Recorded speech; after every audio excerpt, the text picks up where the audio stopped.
¿Qué vínculo une a Nicolás Sarkozy con Javier Solana, el príncipe don Felipe de Borbón, Víctor García de la Concha y las reinas de Gran Bretaña, Países Bajos y Dinamarca?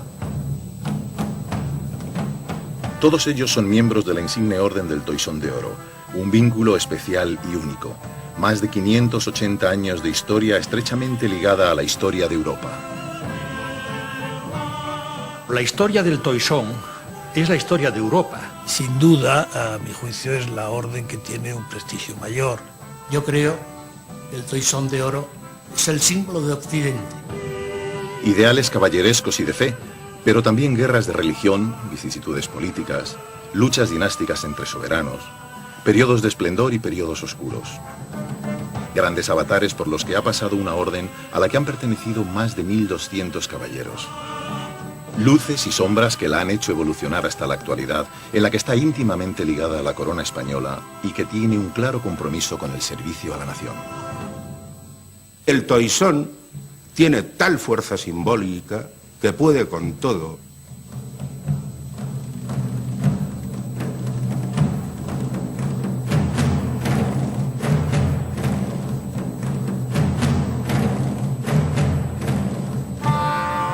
El Ducado de Borgoña surge en la Baja Edad Media como consecuencia de una política territorial de los reyes de Francia llamada apanage. El rey repartía sus territorios a sus hijos varones con la condición de ser devueltos a la corona en caso de fallecer sin descendencia masculina. Desde Ricardo I, primer duque de Borgoña en el año 880, hasta la llegada al poder del hábil duque Felipe III en 1419, el ducado se había convertido en un territorio económicamente poderoso. El duque Felipe III el Bueno quiso hacer de Borgoña un estado independiente entre Francia y el Sacro Imperio, recuperando así el antiguo reino de la Lotaringia, surgido de la herencia de Carlomagno. El duque mantuvo la política territorial de sus antepasados y mediante adquisiciones y herencias incorporó los condados de Flandes y Artois y los ducados de Brabante, Luxemburgo y Limburgo, junto a los grandes feudos de Picardía, Hainaut, Zelanda y Holanda. Durante su reinado, Felipe III de Borgoña fue llamado Gran Duque de Occidente en el ámbito del Sacro Imperio Romano Germánico. Todas estas vías convirtieron el ducado originario de Borgoña en una gran monarquía, porque es un estado en el cual hay un solo gobernante, que es lo que caracteriza una monarquía, pero que al mismo tiempo no es un estado unitario, porque la incorporación de todos esos territorios ha dado lugar a un sistema, a una realidad política caracterizada por la diversidad institucional, fiscal, legal de cada uno de esos territorios. Estos territorios discontinuos necesitaban una institución común que estrechara los lazos políticos entre la corona ducal y los magnates de los distintos estados. Una alianza sagrada que potenciara la fidelidad, que reforzara el sentimiento de pertenencia a una comunidad poderosa. Este es el verdadero objetivo político, la fidelidad de los magnates a cambio de la participación política en los asuntos de Estado. En los estertores de la Guerra de los 100 Años, que había enfrentado a Francia e Inglaterra, el rey inglés ofreció la orden de la jarretera británica a su aliado borgoñón, pero este rehusó aceptarla por no indisponerse con su primo Valois, Carlos VII de Francia. Tampoco quería el hábil duque quedar en inferioridad de rango respecto al monarca inglés, así que la respuesta diplomática consistió en crear una orden propia para su familia y feudatarios.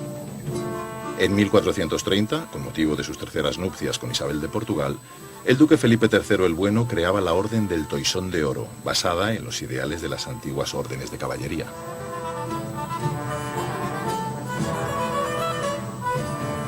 Ya los duques de Borgoña tenían una orden de caballeros anterior, que era la Orden de la Pasión. De ella sabemos que los fines eran los mismos de la Orden del Toisón de Oro, el unir a los caballeros cristianos europeos en la lucha contra el turco y liberar los santos lugares.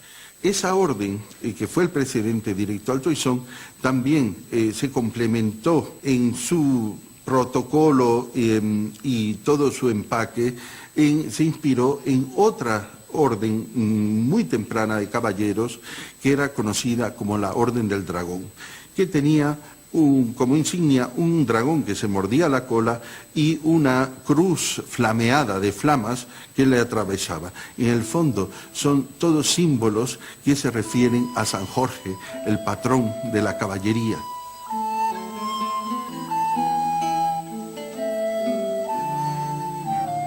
Con el duque Felipe III el Bueno, el ceremonial borgoñón alcanzó su apogeo.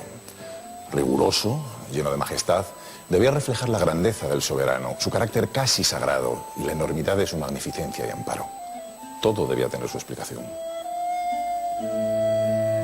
El carnero áureo, suspendido por una banda, era ya un símbolo de la ciudad de Brujas por su pujante industria lanar.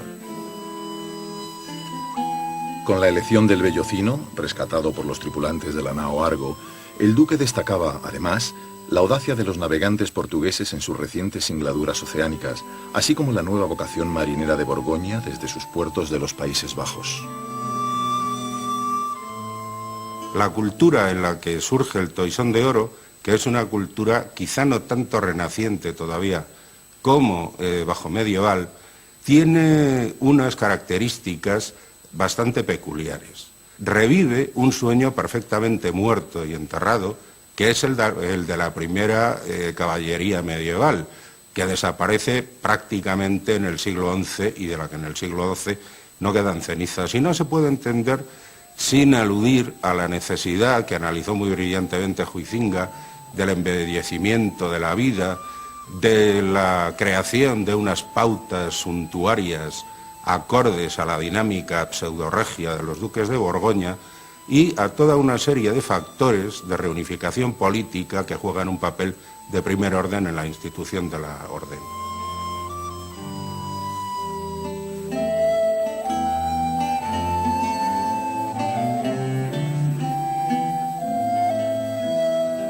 Todo poder necesita representación y propaganda. En el caso del Toisón, su complejo mensaje fue trasladado al símbolo del Bellocino y a los eslabones del collar. En torno al elemento central que es el bellocino, es decir, la piel de cordero, se articulan los dos personajes claves, que son Jasón y Gedeón. Jasón es un personaje de la mitología griega, con lo cual se recogía el aspecto, digamos, anticuario, de evocación de la antigüedad. El núcleo simbólico alude a la expedición de Jasón y los argonautas a la Cólquide, actual Georgia, a través del Mar Negro y el río Isos. Allí, los tracios extendían pieles de oveja en los ríos auríferos hasta que el vellón quedaba cubierto con escamas de oro. Luego, colgaban de un árbol cada piel para que se secara. Pero el fabuloso bellocino era algo especial. Jasón debía rescatarlo de un ciprés custodiado por un dragón para devolverlo a la Hélade y ocupar con justicia el trono de Iolcos. Los argonautas, entre los que estaba Hércules, debían ayudarle en su empeño. El propio Jasón sería una alegoría del duque y los argonautas los caballeros del más noble linaje que actúan bajo su patrocinio.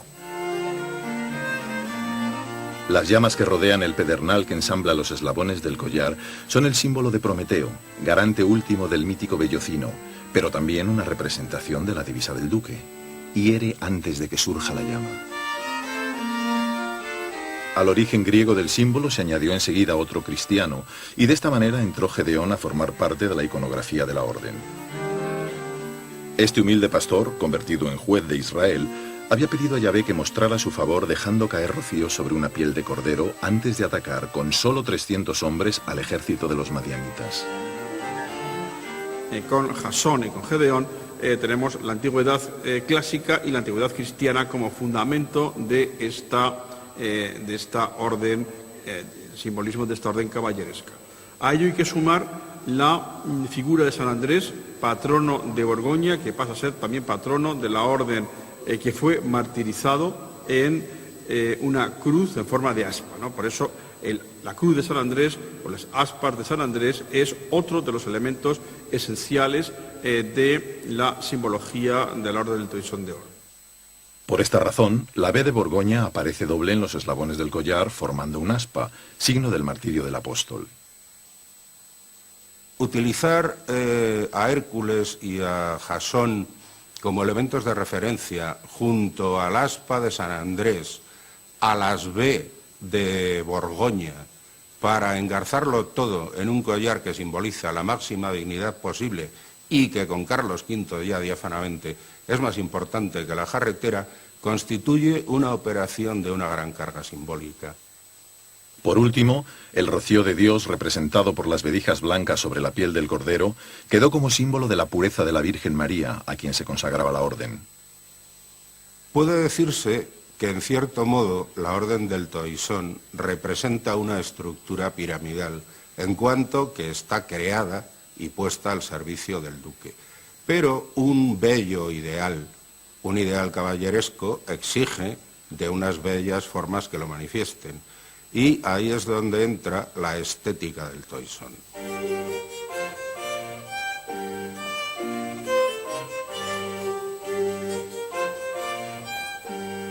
El número de caballeros fijado por los estatutos era de 24, pero ya en el primer capítulo, celebrado en Lille, el duque decidió aumentarlo a 30. Durante los 37 años que Felipe el Bueno estuvo al frente de la orden, llegó a celebrar 10 capítulos. En el séptimo, reunido en Gante, fue elegido Alfonso el Magnánimo de Aragón, primer no borgoñón en recibir el collar. El duque Carlos el Temerario, heredero de Felipe III de Borgoña, tuvo poco tiempo para convocar capítulos de la orden. Murió prematuramente en 1477 en la batalla de Nancy. Sin embargo, a él se le debe un mayor boato en el ceremonial, así como ciertas precisiones en los ropajes, el cónclave, los banquetes y los oficios religiosos. Los jefes y soberanos de la Orden del Toisón de Oro, así como los caballeros, desarrollaron a través sobre todo de las ceremonias, que es un aspecto importantísimo de su actividad, la ceremonia y el ritual, desarrollaron una manera de presentarse en público muy peculiar. En el capítulo de Valenciennes, Carlos el Temerario estableció el uso del chaperon, tocado a la moda borgoñona del que pendía una banda, así como ropa talar y manto de terciopelo carmesí con forro de raso blanco en cuyo borde aparecían bordadas las divisas ducales. Para el oficio de difunto se utilizaba paño negro, y en el que se celebraba en honor a la Virgen, el tercer día capitular, los caballeros llevaban vestiduras blancas de damasco. Los capítulos del Toisón, que en realidad no arreglan el mundo, por decirlo en términos actuales, pero sí representan una especie de reunión en la cumbre para anudar bien los lazos, duran varios días. Incluyen procesiones en las cuales la vistosidad es un elemento que atrae al pueblo, que se entusiasma con ella y reconoce a los individuos. Y se celebran banquetes a los que el pueblo asiste atónito ante la grandeza de sus señores. Estas comidas semipúblicas fueron el origen del famoso ceremonial borgoñón que más tarde habrían de seguir los reyes españoles, tanto Austrias como Borbones. Los capítulos se reúnen habitualmente en lugares en los que queda una huella indeleble de la personalidad de los caballeros que tienen concedido el Toisón y que asisten a esas reuniones. Coordinaban la escenografía capitular y su ceremonial los 4 oficiales de la orden: el canciller, el greffiero secretario, el tesorero y el rey de armas. La idea del Toisón casa además perfectamente con esa hiperritualización de la vida cortesana, y ahí sí que no existe ningún elemento de igualdad. Ahí existe una idea de puro servicio que implica que la mayor proximidad al rey, el controlar la dinámica ceremonial de su comida o de su reposo o de sus audiencias, es una llave de poder que es a su vez la llave de otros poderes.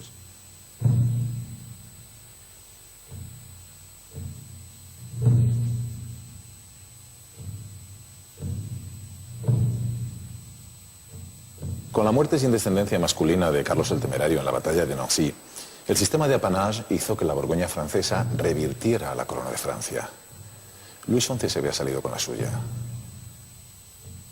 Sin embargo, la duquesa María, hija de Carlos, consiguió mantener el Franco Condado, Picardía, los Países Bajos, Artois y los ducados adquiridos por su abuelo. La Orden del Toisón, que era una fundación familiar, También permaneció en el titular del Ducado de Borgoña, aunque sin dominio territorial propio. El duque Carlos el Temerario muere en 1477 y deja a una hija sola, María de Borgoña, como heredera. No puede haber una mujer al frente del Toisón. El soberano del Toisón pasará a ser el marido de María de Borgoña, que es Maximiliano I de Austria, emperador. A partir de este momento, la orden se vincula a los Habsburgo. Su hijo es Felipe el Hermoso, su nieto es Carlos V, Carlos I, emperador y rey de España. A partir de este momento hay una vinculación clara con España. Sí, pero en tanto en cuanto el rey de España es duque de Borgoña. Maximiliano era un príncipe renacentista que representaba una dinastía ascendente en el corazón de Europa. Tras la boda, conforme disponían los estatutos, asumió la soberanía provisional de la Orden del Toisón y con su talante caballeresco presidió los capítulos de Brujas en 1478 y Hertogenbosch en 1481, en los que fueron admitidos 16 nuevos caballeros.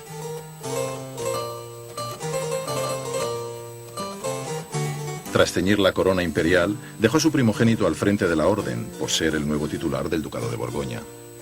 Maximiliano introduce una reforma en el Sacro Imperio al dividirlo en 10 grandes espacios políticos que denominó círculos. Los círculos del imperio, había 10 círculos del imperio, y uno de los círculos fue el Círculo de Borgoña.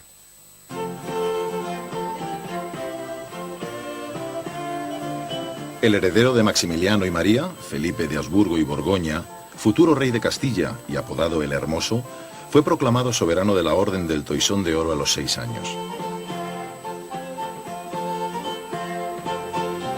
En 1491 presidió el capítulo de Malinas, en 1501 el de Bruselas y el de Middelburg en 1505. Un año después fue proclamado rey de Castilla.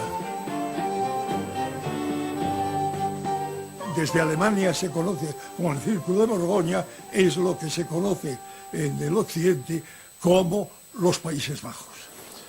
Con los archiduques Maximiliano y Felipe de Habsburgo, la orden aumentó su importancia política y vivió un renovado esplendor que alcanzó su cenit con el hijo de Felipe y Juana de Castilla, Carlos I de España.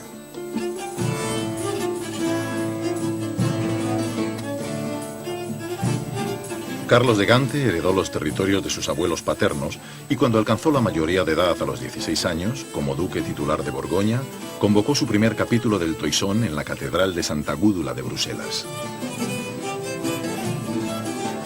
Se va a introducir una ampliación del número de caballeros, que pasarán a ser 51, y una concesión del título que elevó notablemente el rango político de sus componentes.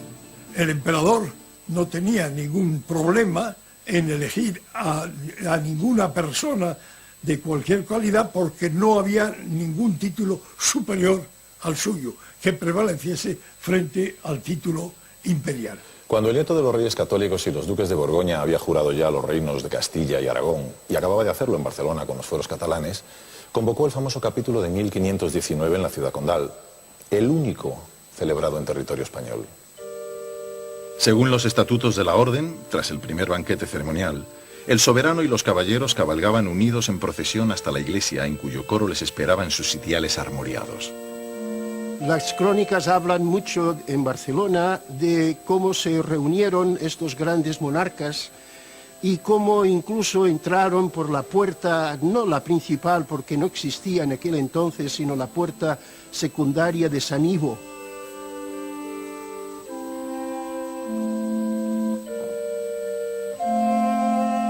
Desde el punto de vista artístico, la sillería de la Catedral de Santa Eulalia en Barcelona supera las anteriores. Cataluña se convertía en sede territorial transitoria del Toisón y varios de sus notables elevados al rango de caballeros de la orden. Hicieron compañía así a Pérez de Cardona, conde de Golisano y embajador de Alfonso V de Aragón ante Felipe el Bueno. Aquí detrás mío se sentó Carlos I y también aquí precisamente el Toisón de Oro es el lugar en el que hablaron de pactos de paz.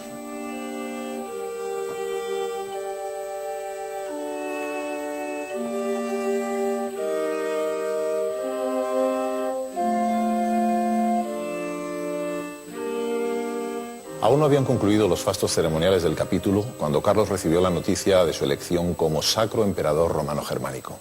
Inmediatamente emprendió viaje a Aquisgrán para ser coronado. El nuevo espíritu paneuropeo quedó plasmado en la leyenda Plus Ultra, que pasó a adornar el escudo de armas de Carlos.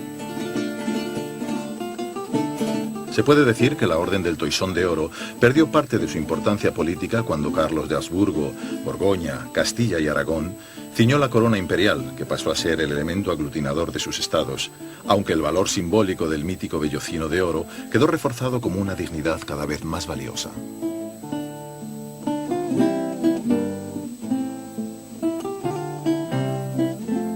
El emperador decidió retirarse en la Extremadura castellana. Antes había dejado el imperio a su hermano Fernando y los reinos españoles a su hijo Felipe, junto con los territorios flamencos del Ducado de Borgoña, que llevaba aparejado el Toisón de Oro. El César Carlos convocó el capítulo del Toisón solo 4 veces. En el celebrado en Tournai fue nombrado caballero el futuro Felipe II y en el de Utrecht Maximiliano, hijo de su hermano Fernando y futuro emperador. Con ellos, la dinastía Habsburgo se dividiría en 2 ramas. La principal, con sede en Madrid, que reunió la corona de las Españas, las Indias, Flandes, el milanesado y los reinos de Nápoles y Sicilia. Y la austríaca, radicada en Viena, que además del imperio recibió las coronas de Hungría y Bohemia.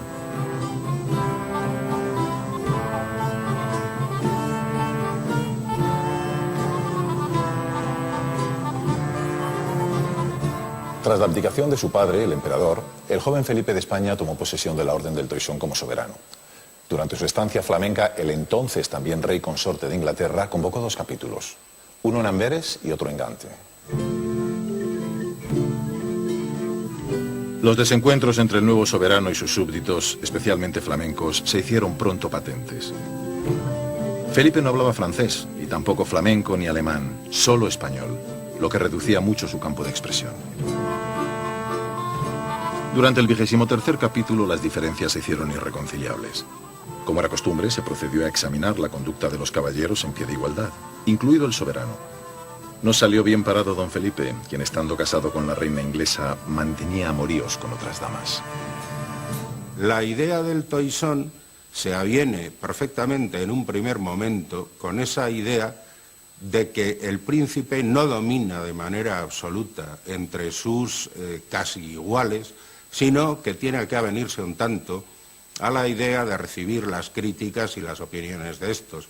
Es muy interesante señalar en ese sentido que a partir de Felipe II y sobre todo ya con Felipe III, ese tipo de juegos de equidistancias o de equiparaciones se van a perder y va a ser el rey el que señoree de manera absoluta el Toisón, de acuerdo con la idea de un rey absoluto, que es la que corresponde al momento. Un año después de celebrarse el capítulo, incluso fueron expulsados 2 de los caballeros. Se trataba de los condes flamencos de Egmont y Horn. Por levantarse contra la autoridad española de Felipe, fueron ajusticiados en la Plaza Mayor de Bruselas, comenzando así la rebelión de los Países Bajos.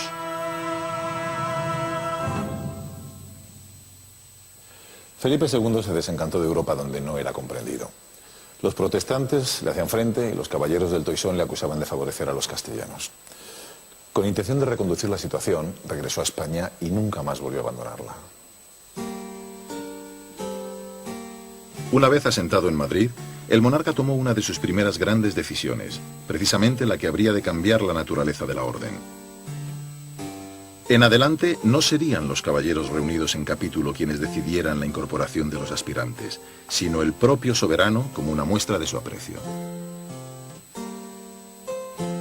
El Papa Gregorio XIII autorizó estas modificaciones por breve pontificio de 1577. La orden pasó de ser una fraternidad de caballeros en alianza con su señor a constituir un colegio de notables de alta estirpe señalados por el favor real, convirtiéndose en la más noble distinción de la monarquía española. Felipe II es el que va a dar mayor entidad a esta orden caballeresca y el que va a dar y a conseguir que la orden sea especialmente lo que quiso su fundador, un vínculo de unión entre todas las grandes coronas del mundo español.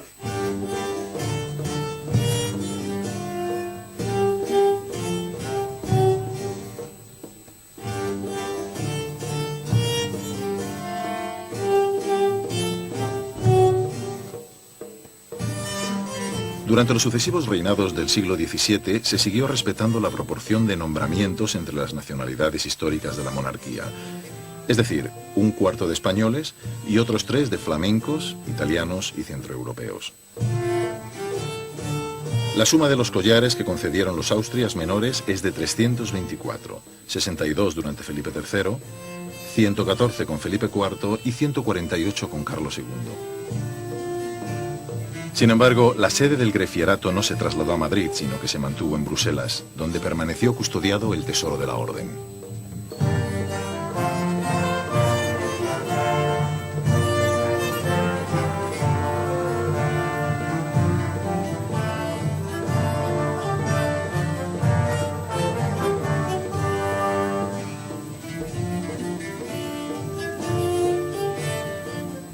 El Toisón de Oro siempre ha tenido una estrecha relación con el mundo del arte.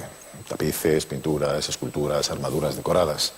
La historia de la orden va íntimamente ligada a la imagen del poder y al desarrollo de una manera particular de representar a los gobernantes.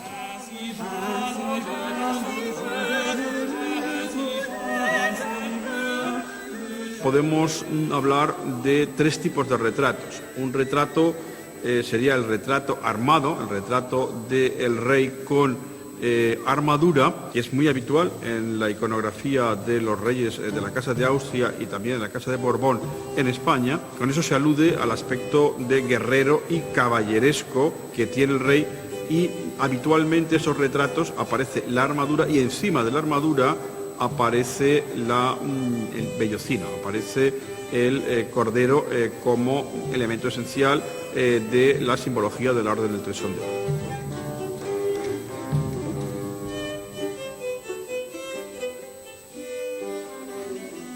Segundo tipo de retrato es el retrato vestido de negro, que se va a convertir en un signo distintivo de la monarquía española, no sobre todo a través de los retratos de Felipe II y de la época de Felipe II.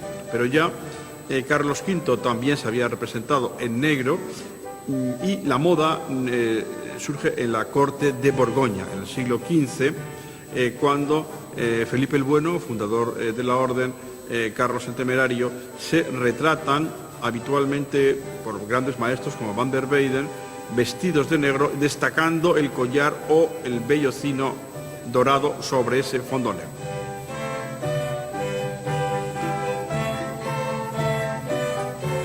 El tercer tipo de retratos son los retratos del jefe y soberano de la orden con el manto rojo, que es el manto en el cual se presentaba y se vestía el primer día de las celebraciones de los grandes capítulos, que duraban 3 días.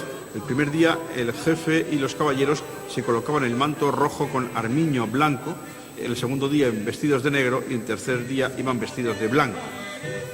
Pero el momento cumbre era el primer día con vestidos de rojo, como vemos en retratos de todos los reyes, de miniaturas de Carlos V, de Felipe II, retratos importantes de Felipe III, el importantísimo retrato de Carlos II, hasta Fernando VII, el propio rey Alfonso XIII tiene este tipo de retratos que son absolutamente peculiares de la Orden del Toisón de Oro.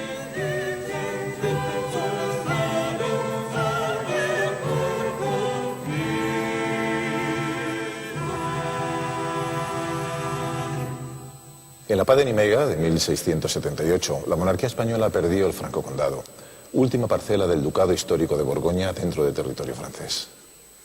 Parece ser, tampoco es muy claro, que el rey de España, Carlos II, cede al rey de Francia el título de duque de Borgoña. Y de hecho, Luis XIV va a nombrar duque de Borgoña a su nieto mayor, es decir, el hijo mayor de su hijo, el gran delfín, el heredero del trono. El hermano mayor, digamos, por entendernos, de Felipe V. pero no se cede la soberanía de la orden, que queda en manos de Carlos II. Carlos II eligió al duque de Anjou como heredero del trono y Felipe V fue proclamado en Madrid en noviembre de 1700. Simultáneamente, el nuevo dinasta asumía en Versalles la corona española junto con la jefatura soberana de la Orden del Toisón de Oro. Realmente, cuando llega Felipe V, claro, se va a producir inmediatamente, lo ha habido ya antes de morir Carlos II, una pugna por la herencia española. La monarquía de España tenía una cantidad enorme de territorios en Europa, aparte de América y otros enclaves en el Pacífico incluso, y en África. Pero el año 1700 va a ser, digamos, el año clave no solo para la monarquía española, sino para el Toisón. Se cambia de dinastía, desaparecen los Austrias, va a aparecer la dinastía de Borbón reinante hasta el día de hoy, y la soberanía del Toisón va a cambiar radicalmente en los siguientes años. La impugnación austriaca al testamento de Carlos II provocó la Guerra de Sucesión, en la que el archiduque Carlos disputó el trono a Felipe V. Durante los 16 años que duró la contienda, el monarca Borbón nombró hasta 40 nuevos caballeros del Toisón, sobre todo entre la alta nobleza francesa, hasta entonces poco presente en la orden. Las primeras concesiones que hace Felipe V en 1701 son a su hermano el duque de Berry, al duque de Orleans y una serie de príncipes franceses, y estos ya son miembros de las órdenes francesas de San Michel o de Santo Espíritu Santo, y no renuncian a ellas. Es decir, se empieza a quebrar este principio de que sea una orden exclusiva. También fueron expulsados en 1704 36 antiguos caballeros, más de la mitad de los existentes en ese momento, por deslealtad hacia el nuevo soberano. Ese mismo año era aceptado el duque de Berwick, Santiago Fitzjames Stuart, primer noble inglés que formó parte de la orden. Luis XIV envía al duque de Berwick para apoyar a Felipe d'Anjou, a su nieto, gana la batalla de Almansa, que fue decisiva estratégicamente para ganar la guerra, y Felipe V le otorgó el Toisón de Oro al duque de Berwick, le hizo duque de Liria y Gérica. Con la Guerra de Sucesión y el Tratado de Utrecht en 1713 se extienden las dos ramas del Toisón, puesto que el archiduque Carlos, convertido ya en emperador Carlos VI, decide dar toisones por su cuenta. Después de la paz de Utrecht, poco después se firma el Tratado de Rastatt con el Imperio. Entonces, los vencedores de la Guerra de Sucesión otorgan precisamente al Imperio los viejos Países Bajos españoles. Y cuando entran los austriacos, las tropas de Carlos VI, a ocupar Bruselas, descubren que ahí está intacto todo el tesoro del Toisón, con todos sus collares, insignias, regalias, etc. Desgraciadamente, la unidad del Toisón desaparece, que se había mantenido desde el año 1430. El archiduque Carlos de Habsburgo, vencido y vuelto a Austria en 1717, fue coronado emperador. Pero aunque no volvió a reivindicar el trono español, no dejó de conceder toisones por su cuenta de manera subsidiaria, iniciando así la rama austríaca del Toisón de Oro. El conflicto entre las dos casas reales nunca se ha resuelto de forma explícita. Ninguna de las dos coronas reconocía los toisones de la otra, y en la actualidad puede hablarse del genuino toisón, el español, y el austriaco, que ha quedado como una condecoración familiar.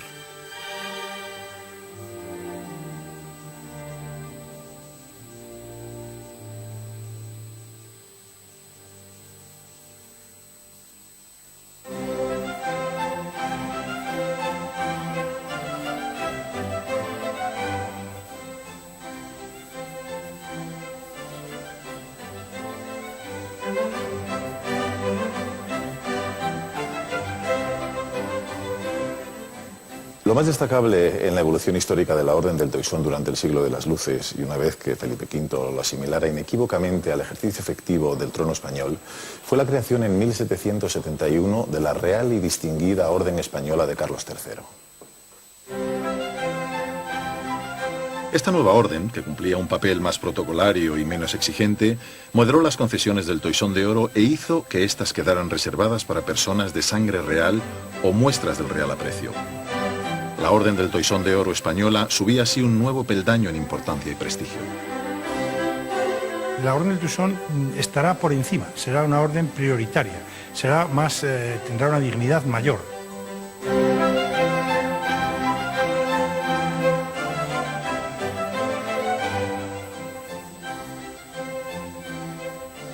La llegada al trono de Carlos IV no supuso cambios en la política de concesiones del preciado collar, cuyo número de caballeros vivos al final del reinado se mantenía en torno a la cincuentena.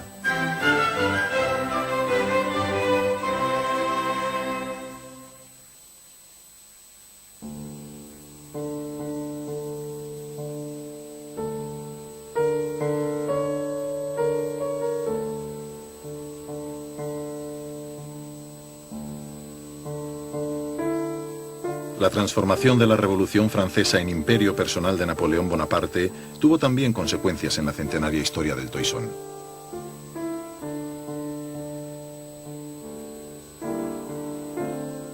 Obligado por los pactos suscritos por Godoy y la sumisión a los designios napoleónicos, Carlos IV concedió el Toisón al emperador de los franceses y a 6 miembros de su familia.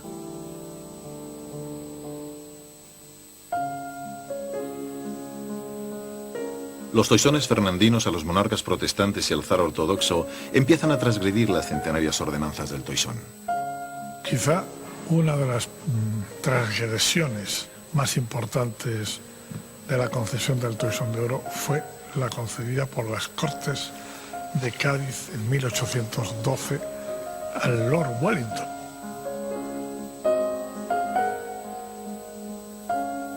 Asimismo, durante el reinado de Fernando VII, las implicaciones internacionales en la concesión del Toisón hicieron que se confiara su gestión a la primera Secretaría de Estado y del Despacho. La convulsa segunda mitad del siglo XIX también fue una época de cambios para la Orden. Isabel II va a ser soberana de la Orden del Toisón de Oro, reina de España, pero los estatutos de la Orden exigían, entre otras condiciones, que sus miembros fueran nobles, varones y católicos.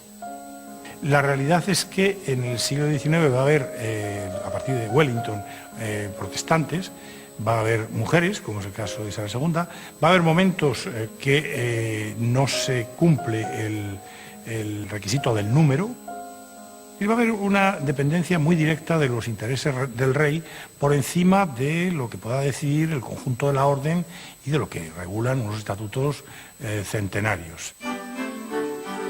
Los Reales Decretos de 1847 y 1851 promulgaron otro cambio importante para el Toisón de Oro. Desde entonces, el gobierno de la monarquía respalda las concesiones del soberano de la insigne orden mediante una nueva formulación legal.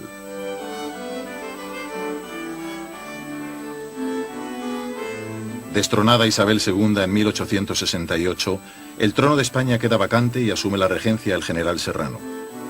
Durante los 3 años que ejerció como regente, Serrano concedió varios toisones a miembros de la sociedad civil, y 2 realmente extraordinarios. Uno al sultán de los otomanos de Turquía y otro al bajá de Túnez. Ambos fueron los primeros musulmanes en recibir un collar que ya manifestaba el aprecio de España y no la lucha contra el Islam. Poca relevancia para la orden tuvo el periodo de Amadeo de Saboya como soberano del Toisón de Oro, aunque entre los 10 toisones que concedió, cabe destacar el otorgado al presidente de la República Francesa, Thiers. Con la instauración de la Primera República se procedió a disolver la Orden del Toisón, así como las órdenes militares y otros organismos oficiales ligados a la nobleza. Pero la situación duró tan poco como la efímera República.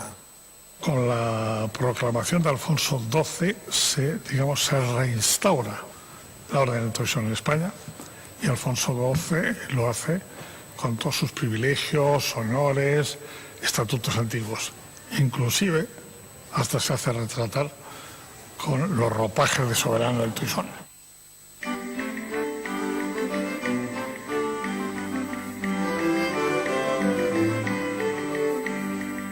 Alfonso XII concedió 12 collares durante su breve reinado.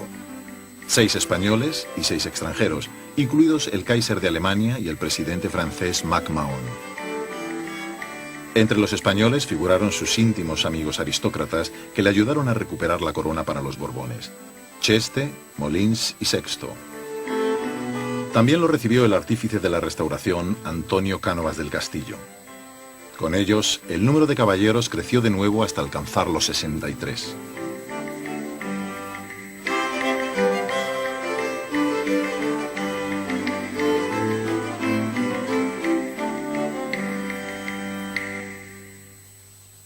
Al cumplir los 16 años, Alfonso XIII asumió el ejercicio de la potestad regia del trono, del que era titular desde el día de su nacimiento.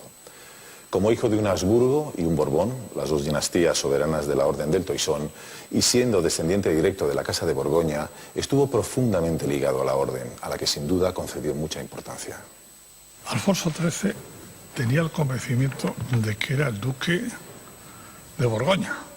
Lo era históricamente, pero es que además quería ejercer duque de Borgoña, se retrata inmediatamente con el manto de la Orden, de soberano de la Orden, y durante su etapa, digamos, el Toisón vuelve a entrar en las cortes europeas.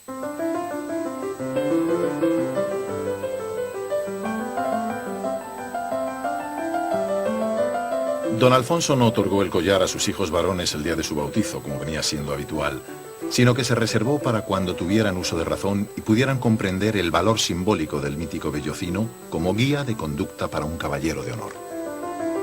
Con ocasión de la celebración de sus bodas de plata en el reinado, el año 1927, el rey Alfonso XIII va a hacer caballeros del Toisón a sus hijos los infantes don Juan y don Gonzalo, al duque de Alba y al marqués de Santa Cruz. El 1 de abril de 1931, don Alfonso impone los collares de la Orden al almirante Aznar, los presidentes del Consejo de Ministros y del Consejo de Estado y a los duques de Miranda y Medinaceli. Este fue el último acto de soberanía del rey en España, porque el 14 de abril se proclamaba la Segunda República.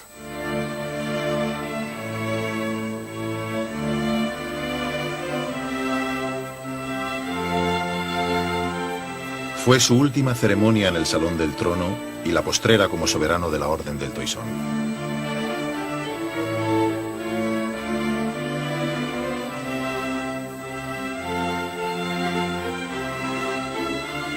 Alfonso XIII, en su manifiesto a la nación del 13 de abril de 1931, no abdicó, sino que renunció al ejercicio de sus derechos como jefe del Estado. Por lo tanto, conservó todos los derechos históricos como tenía de jefe de la Casa de Borbón en España.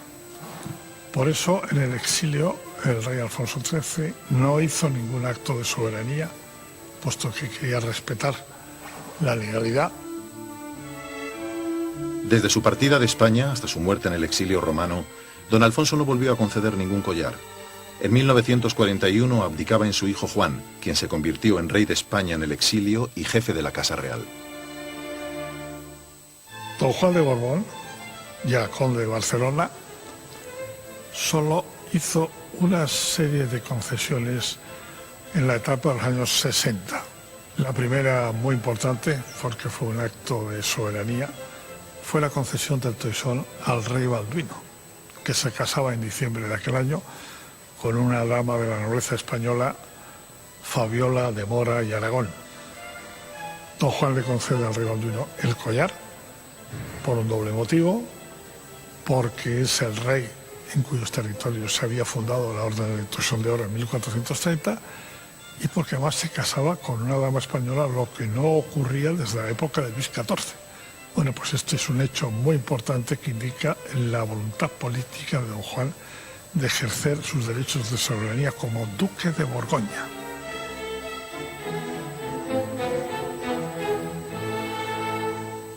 En 1964, el conde de Barcelona concedió varios collares de carácter familiar.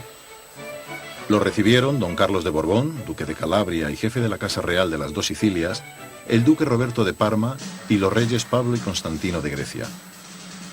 Ya no hubo más concesiones por parte del rey en el exilio. 36 años he venido sosteniendo invariablemente que la institución monárquica ha de adecuarse a las realidades sociales que los tiempos demandan, que el rey tenía que ejercer un poder arbitral por encima de los partidos políticos y clases sociales sin distinciones. Por todo ello, instaurada y consolidada la monarquía en la persona de mi hijo y heredero don Juan Carlos.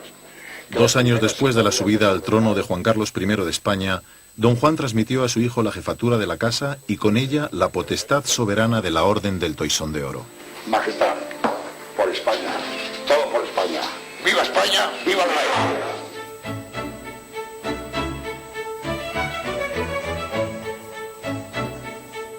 Es bien sabido que las instituciones que saben evolucionar y adaptarse a los tiempos son las que perduran a través de los años. Con don Juan Carlos I, el Toisón de Oro volvía a ser el sello distintivo de la corona española. La llegada de Su Majestad el Rey don Juan Carlos I como jefe y soberano del Toisón ha significado una importante modificación y modernización en los criterios de la concesión de la orden desde los tiempos de Felipe el Bueno en 1430. Los 2 primeros collares concedidos por el rey Juan Carlos ponían de relieve su real aprecio, pero también la fidelidad que pedía la orden en su origen. Fueron otorgados a su mentor político, Torcuato Fernández Miranda, y al jefe de su casa y guía personal, Nicolás de Cotoner y Cotoner, marqués de Mondéjar. Le concede el collar de Orden Comunicada de Su Majestad. Es decir, estamos en mayo del 77, se han convocado las primeras elecciones generales para el mes siguiente, pero no tenemos constitución, no tenemos un texto legislativo en el que se pueda apoyar el soberano para hacer concesiones ni dar honores. En 1981, el rey impuso el collar del Toisón de Oro al príncipe de Asturias, cuando se reconocieron públicamente sus derechos sucesorios. Don Juan Carlos lo otorgó también a José María Pemán, como valedor de su padre en el exilio. En 1985, con la monarquía parlamentaria plenamente asentada, el rey concedió el collar a los soberanos reinantes Carlos Gustavo de Suecia, Olaf de Noruega, al gran duque Juan de Luxemburgo, al emperador Akihito de Japón y al rey Hussein de Jordania. Poco después, introdujo la necesaria evolución en las concesiones del collar cuando la reina Beatriz de Holanda se convirtió en la primera mujer que lo recibía. Estaban sus majestades los reyes, pie de la escalera de la vía, acompañados del marqués de Mondéjar, jefe de la casa, y del jefe de protocolo del Estado. Y el rey se vuelve y me dice: oye, Cholo, ¿qué te parece el toisón que le he dado a la reina Beatriz? Yo dudé unos segundos y le dije: señor, nada es más constitucional. Dice: eso mismo me ha dicho mi padre, al que se lo consulté. Ese mismo año, su majestad lo otorgó a las otras 2 soberanas reinantes en Europa, Margarita II de Dinamarca e Isabel II de Gran Bretaña, incorporando a la mujer a la orden de la que estaba excluida desde su fundación. Don Juan Carlos ha seguido potenciando la apertura de la orden a otras confesiones religiosas, como muestran las concesiones al emperador Akihito de Japón, a los reyes Simeón de Bulgaria, Bhumibol de Tailandia y Abdalá de Arabia Saudí. Pues recuerdo ese momento con realmente mucha emoción, y para empezar es un grandísimo honor, puesto que es una de las distinciones más antiguas y más prestigiosas de Europa. Impulsado por su afán modernizador y democrático, el rey ha continuado con la apertura de la orden a la sociedad civil. En consecuencia, don Juan Carlos ha querido premiar con el toisón los grandes servicios de 3 españoles ilustres: Adolfo Suárez, Javier Solana y Víctor García de la Concha.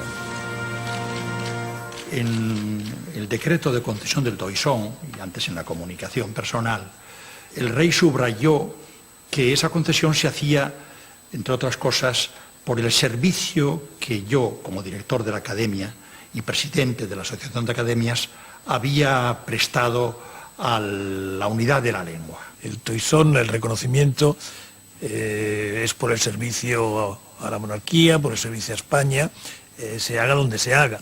En este caso, como yo he tenido una parte muy sustancial de mi vida política en Europa, desde Europa también se sirve a España.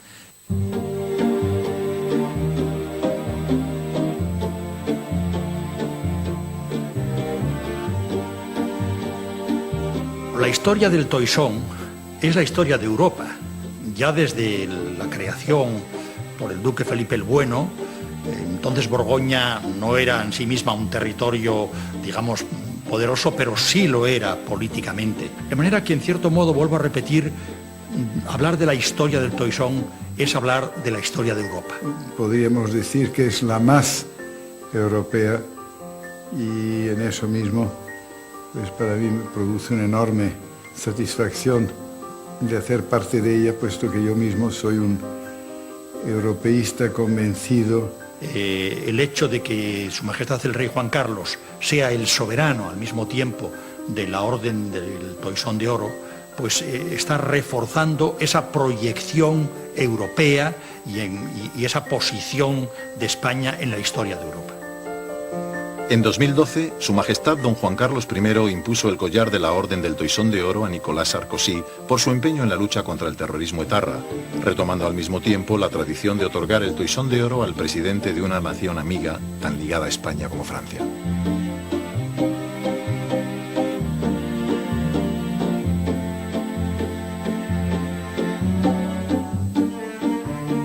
El collar del Toisón de Oro es hoy la más preciada distinción que otorga Su Majestad el Rey. Su concesión sigue teniendo el prestigio de la escasez que la hace la más deseada después de 580 años de permanente actualización. Ahora mismo supone el máximo reconocimiento a la trayectoria de servicio de los mejores.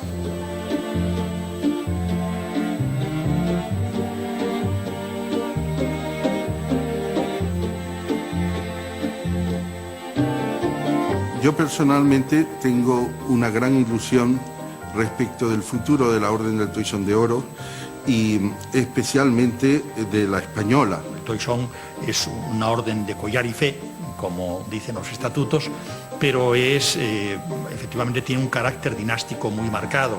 Podría pensarse que hoy el Toisón puede funcionar como una especie de candileja en un teatro vacío, pero es que no es verdad.